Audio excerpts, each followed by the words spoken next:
Now, what in the Royal Caribbean is going on here? I swear I had no intention of making back-to-back Royal Caribbean videos. The loyal to Royals are going to be so angry, even though they shouldn't be, because there's been times I've made videos about Carnival for like 2 weeks straight. However, this is important because we got a very interesting story to dive into, as we have a cruise mom that is angry and she's taken to the most reputable source of information in all the interwebs, TikTok, to let everybody know that her son and his girlfriend have been denied boarding on the largest cruise ship in the entire world that's currently operating, Wonder of the Seas. And well, they've had their money that has been lost taken on the cruise ship after they were denied, and they were not even giving a proper refund. It's a long video that, of course, we'll get into all the little details and giblets after. So let's watch this video first, and then we'll talk about everything once the video has concluded. Royal Caribbean is one of those cruise lines who is supposed to have top-notch customer service.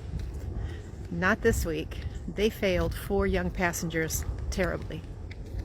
This type of customer service is unacceptable for such a large corporation. This might be a long video because I've got a lot to say about this. My son and his girlfriend were celebrating their birthdays, and they planned an amazing cruise vacation on the most spectacular Royal Caribbean ship, the Wonder of the Seas. Flew across country for this cruise. They arrived early, they got an Airbnb, and on the day of the cruise they arrived at the port terminal around 11 a.m. and they checked in their luggage, and then they started going through the checkpoints. They purchased the key, which is like a fast pass so they can get priority boarding, along with some other perks like seating at shows and stuff like that. I don't know what all it includes, but they did purchase this extra to be able to get in quickly through the boarding process. They get to the last part of check-in, and there's a young lady at the counter, and she whispers to somebody else something about a note. So my son and his girlfriend are taken to another waiting area, which is kind of off to the side in the terminal, and they're just left to sit there with nobody coming around to tell them what's going on or what's happening.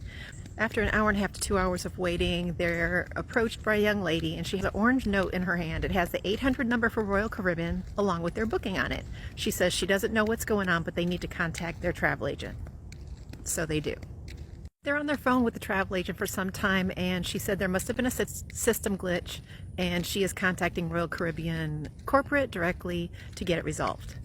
They think this is great news, so they go up to the guest services desk and they convey the information, and at that point the guest services manager is called over, and he tells them that they will need to have a confirmation email sent from their travel agent to him confirming the information is good. This is the guest services manager. It takes a while for him to finally get the email, but when it comes through, he confirms that he did receive it, and at this point he needs to go check the costs and financials, and he'll get back to them. And they wait some more. They are super confused. Everything's been paid for so far in advance. It's all been removed from the bank account. It's done. It's done and done. So what is there to check? So after some time he comes back and he confirms that the cruise itself is good and paid for, but he's just waiting for an email now from Royal Caribbean. What? If the cruise is good and paid for, what needs to be confirmed? So after about another 30 minutes, he comes back and he says, I don't have much information for you, but you will not be sailing today. Why? They are completely confused. The other 2 people in their party are on the ship, along with the luggage that was already checked in. My son says, what do you mean? Why not? What's the reason? Why can't we cruise? And all the guest services manager can say is, you can contact Royal Caribbean directly for further information. That all I can tell you today is you will not be sailing and your luggage will be returned to you. And then of course me, with my mom mode and them being young adults, I said, did you do something you weren't supposed to do? And they said, no, absolutely not. Everything was good. They didn't take anything on board that they shouldn't have had. So there was no reason. They could give them no reason at all. They're upset. They're frustrated. And they ask about their luggage. At this point in time, it's already 3 in the afternoon. This has been going on since 11 a.m. And the ship is going to sail at 3:30. So they bring a couple of pieces of luggage. They bring 2 of my sons, and they bring 2 of his girlfriends.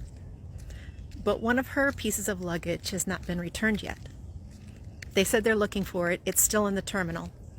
She pulls up the app on her phone with her AirTag, and she said, "My luggage is on the ship." She offered to give them her phone so they could go map themselves to her luggage to return it. She's got medication in there. She's got valuables in there. She's got her money in there. They refused to take her phone to map them directly to her bag with her AirTag in it. She said you could even beep it, and it will tell you exactly where my bag is. It was at that point the guest services manager sent several employees, let's say 3 or 4 or 5, to look for her luggage. And at that point, my son and his girlfriend were escorted out of the port terminal to wait outside for their luggage, and the doors were closed behind them. They said, "How are we going to get our luggage?" "Oh, we'll bring it to you." Shortly after that, they hear the horn of the boat. The ship leaves the port with their luggage and their friends, because their friends were never able to get off because their luggage was still on the ship as well. Now you have 2 young adults standing on the street in an unfamiliar city with no plan and almost no money, because their money is in the luggage that's still on the ship that sailed away. I know. Why did they pack money in their suitcase? Well, they just did. I don't know. I can't answer that. You know, you do what you do. You're packing, you just put stuff in places.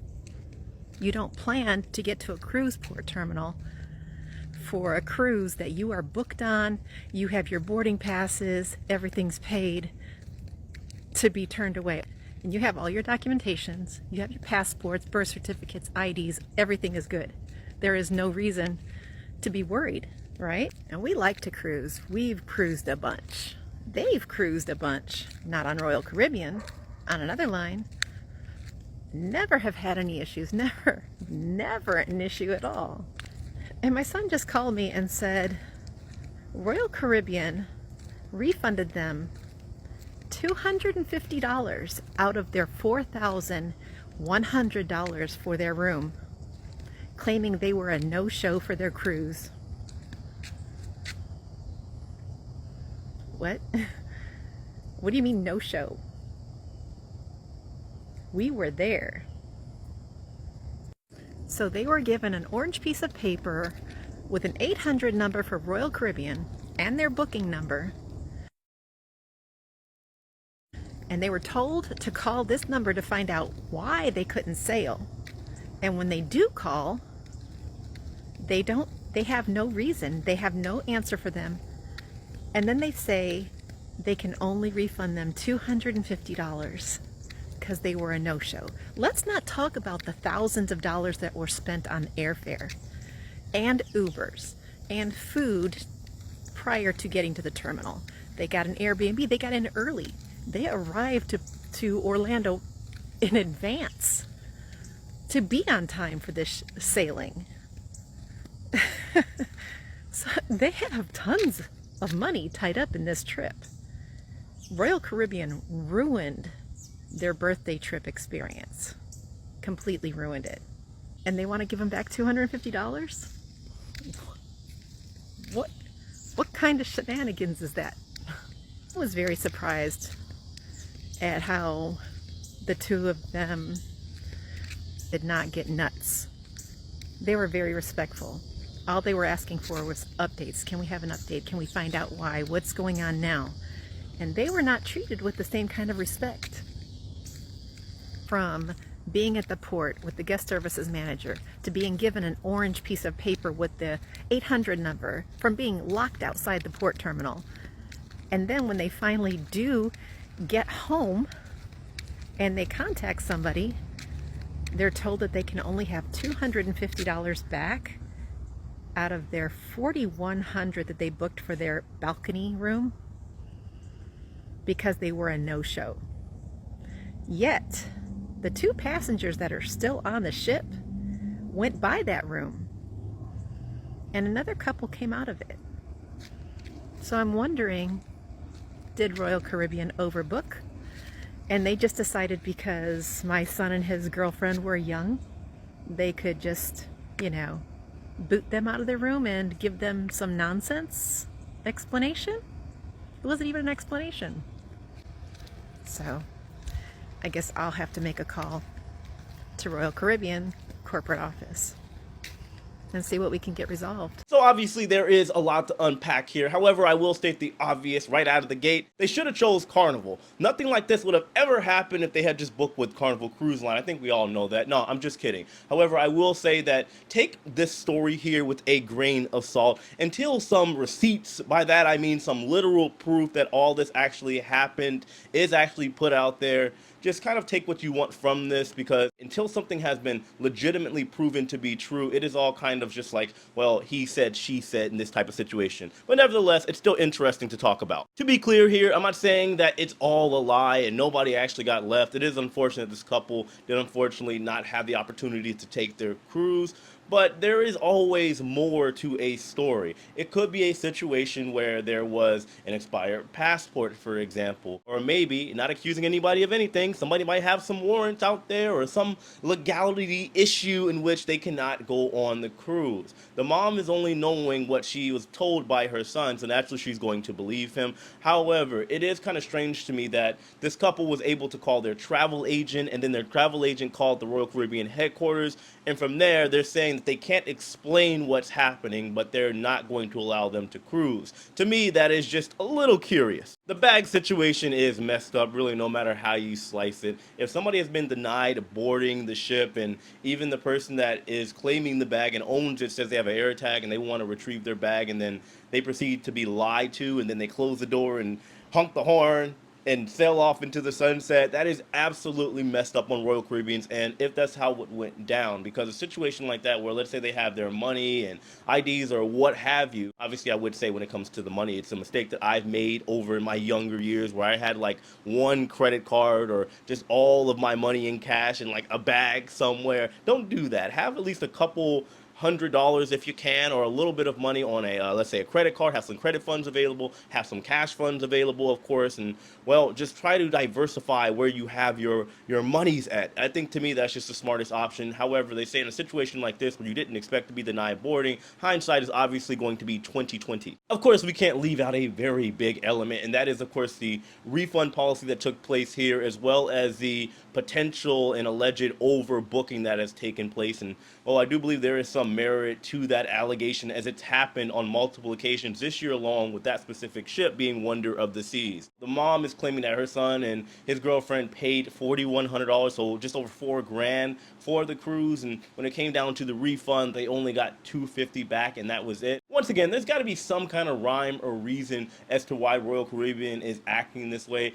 Otherwise, let's be fair, they need to go get a lawyer ASAP. They should have got one yesterday. Well, I'm not exactly sure when this happened. They should have got one a week ago, and then from there, go ahead and do anything they need to do, because obviously if all this situation is true, then, well, there is definitely going to be some winnings to be had in the favor of the boyfriend, the mom, and the girlfriend. Well, I don't know what the mom paid, if she paid any at all. But you get my point here. I could see if the couple was on board and they were doing some disorderly conduct or something like that, and they were kicked off the ship, then obviously, of course, whatever they paid as far as the fare for their booking is now in void, and Royal Caribbean gets to keep that money for forever. But seeing as how they just got kicked off before they even got on board the ship over in the terminal, then yes, there are some questions that definitely need to be answered here. As far as the overbooking, I believe this time alone, well, between, I believe it was December of last year, January, and then like March, we've seen overbooking situations, computer glitches and errors happen with Royal Caribbean, specifically on Wonder of the Seas alone, where they had overbookings and